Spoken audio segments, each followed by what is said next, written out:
তো আজকে একটা ভাই চলে আসছে, তাকে একটি সকেটের লাইন করে দেওয়ার জন্য। তো সে নাকি ইস্ত্রি মেশিন চালাবে, মানে লন্ড্রি মেশিন যেগুলো দিয়ে কাপড় ইস্ত্রি করে। তো আমরা এই লাইনটি বানালাম। তো ফুল ভিডিওটা দেখুন, ঠিক আছে? তো আসলে জানেন আপনারা, আমি ইলেকট্রিক এবং কি প্লাম্বিং এর কাজ করে থাকি। তো আজকে একটা ভাই বাড়িতে চলে আসলো যে ভাই আমার একটা সকেটের লাইনটি করে দেন। তো আমি বললাম কিসের সকেট, কি চালাবেন? বলতেছি ইস্ত্রি মেশিন চালাবে। তো তার দেখলাম তার মাপগুলিও ঠিক আছে, তারগুলি অনেক সুন্দর। তো সকেটটা আমি লাগাচ্ছি, দেখছিলেন 3 পিন সকেট দিয়ে এবং কি 5 পিন এমকে বক্স দিয়ে। তো তারটিকে ভালো করে পেঁচিয়ে নিচ্ছি, নেওয়ার পর আমরা সকেটটি লাগাচ্ছি নিউট্রাল ফেজ দেখে। সকেটও কিন্তু নিউট্রাল ফেজ আছে। তো 5 পিন সকেটটি আমরা এখন খুলতেছি, দেখতেছেন 5 পিন সকেটটি খুলে যে একটা ফিউজ থাকে, ফিউজের লাইনটি এখন লাগাচ্ছি। তো ফিউজের লাইনটি লাগানোর পর আমরা এখানে একটা কমেন্ট করবো, যে কমেন্টের জন্য এটা লাল তার একটি নিয়ে নিচ্ছি মোটা। তো নেওয়ার পর এটা কমেন্ট করতেছি, আমরা সুইচ থেকে কমেন্ট করব।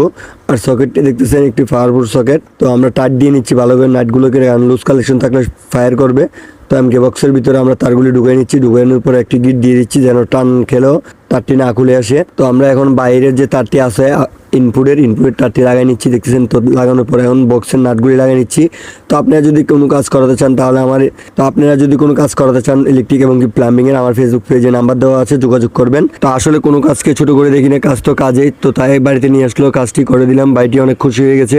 তো অবশ্যই আপনারা যদি কোনো কাজ করাতে চান আমার ফেসবুক পেজ থেকে নাম্বারটা নেবেন, আর ফেসবুক পেজটাকে ফলো করে রাখবেন। আর দেখা হবে নতুন কোনো ভিডিওতে। আল্লাহ হাফেজ।